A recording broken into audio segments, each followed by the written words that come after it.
I recently read a Chinese proverb, and it said, if you think you're too small to make a difference, think about a mosquito trapped in your bedroom some night and the difference it makes.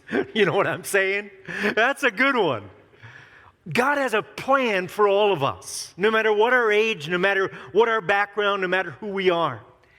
And for most of us, we'll say it started because somebody prayed for us. A number of years ago, I shared a letter, and I want to read a little excerpt of it, and some of you have heard this before, but if you're my age, you can't remember it, so I'll do it all over again. But after my mom died about 15 years ago, my sister Joan found a letter that my mom had written and evidently had not sent it, but at that time, there was an evangelist on the radio called John D. Jess, and a few of us who are old enough will remember that name. And they had heard him as a speaker in this area.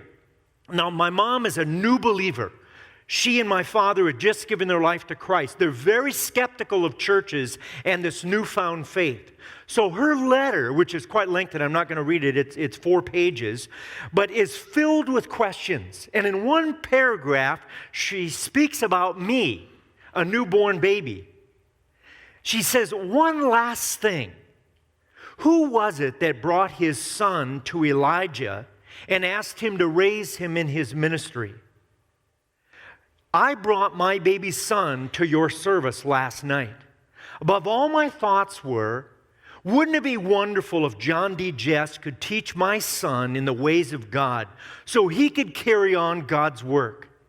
She said, this summer, when I first saw the light, I was expecting this baby. I wanted a son so badly after having 3 daughters. I love that line. If you knew my 3 older sisters, you know why she was praying for a boy.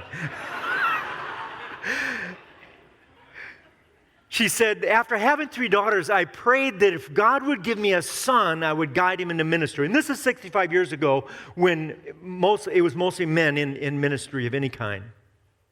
She said, a vision came to me that this child would become a person leading souls to God. And at his birth, I felt, thank God. She said, the little fellow, me, was so tiny, so weak, that for the first few weeks, there was some doubt if he would make it. But I did not give up hope. I felt I've dedicated this child to the Lord's work. He will let him live. And then she wrote, now he's progressing beautifully, and I underlined this, I shall not go back on my word. I should be proud to see him bringing people back to God. Now you can imagine the emotion that I felt when I read this for the first time 15 years ago. We did not know about this at all. This letter we did not know existed. It challenged me, especially encouraged me, and I thought, thank God for faithful parents that never gave up.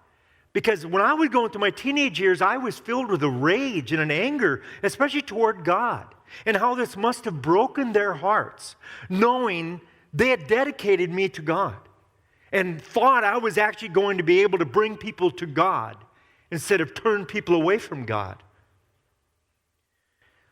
Psalm 78, 1 through 7 pulls all this together. And it's about that generation putting their life into the next generation and encouraging that even the next generation will speak about God. I think we have it. Psalm 78, 1 through 7. Give ear, O my people, to my teaching. Incline your ears to the words of my mouth. I will open my mouth in a parable, and I will utter dark sayings of old, which we have heard and known, and our fathers have told us.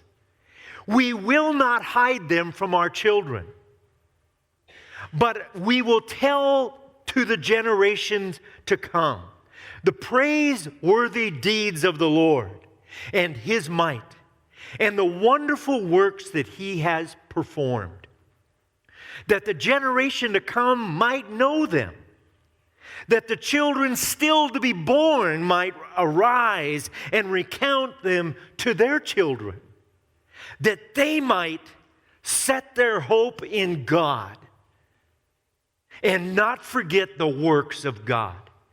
but might keep his commandments. Isn't that a great promise? If we've got children or grandchildren or people in our family that do not know Christ or not walking with him, let's not give up praying. I pray almost every day. I pray for my whole family. And my daughter Sophia says, and that's a lot of people. It takes you about 20 minutes, she said, to name them all. But don't give up. This should be at the heart of everything we do, that we know that we're bringing these stories to the next generation.